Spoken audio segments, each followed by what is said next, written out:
Did we free up the nerve from all of the surrounding tissue in both short axis and long axis? Do we feel that we got all of the scar tissue that could be around a nerve or all the fascia around? Did we free that up effectively? Do we have fluid both above and below, and all of those types of things?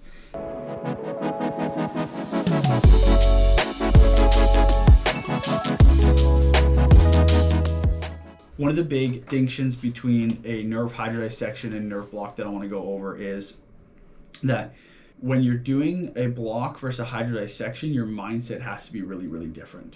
Because a block, you're just trying to get the anesthetic around the nerve in order to just shut the nerve down. And you can do that at multiple different locations along that nerve. And that location, for the most part, doesn't really matter for efficacy as long as you are proximal to the area that you need to block. You have considered collateral nerves that come off that will also feed an area. But with nerve hydrodissection, so the goal with the nerve block is just get the anesthetic around the nerve to block the nerve, so that way people don't feel as much pain or pain at all. We're not overly concerned with, all right, did we get perfect circumferential spread of the fluid around the nerve? Did we free up the nerve from all of the surrounding tissue in both short axis and long axis? Do we feel that we got all of the scar tissue that could be around a nerve or all the fascia around? Did we free that up effectively? Do we have fluid both above and below, and all of those types of things? That's with nerve hydrodissection, where we are saying we think that there is pathology in and around this nerve at specific locations.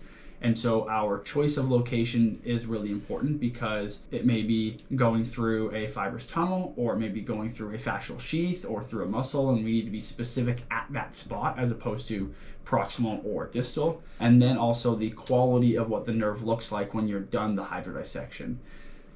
Stan Lamb has really push this forward, that in order to maximize your chances of having a positive response, you have to make sure that when you are done your hydrodissection that you have complete circumferential spread of the fluid around the nerve, and that you have released the tissue around that nerve. And so a nerve block may just be more getting the right position that is safe and efficacious and putting 5-10 cc's of fluid in that one spot.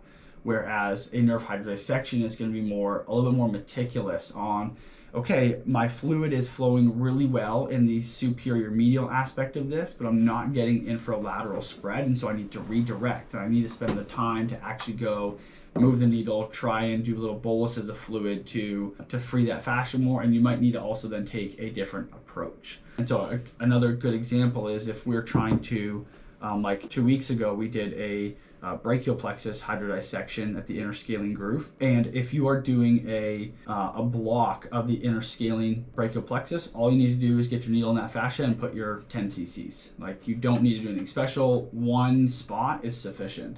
And that's in part because you will get enough diffusion in order to have an effect on all of those nerves. But sometimes you don't, and sometimes you have a partially failed block, and that happens. But when we were doing the hydrodissection, it was important to make sure that we looked at each nerve and that we were making sure that we were getting fluid around each nerve. And if we weren't, then moving down to that different, whether it's we start at C5 and then we move down towards C7 to make sure we're getting spread around those. So that's the big difference that I want to stress on the nerve hydrodissection versus a nerve block.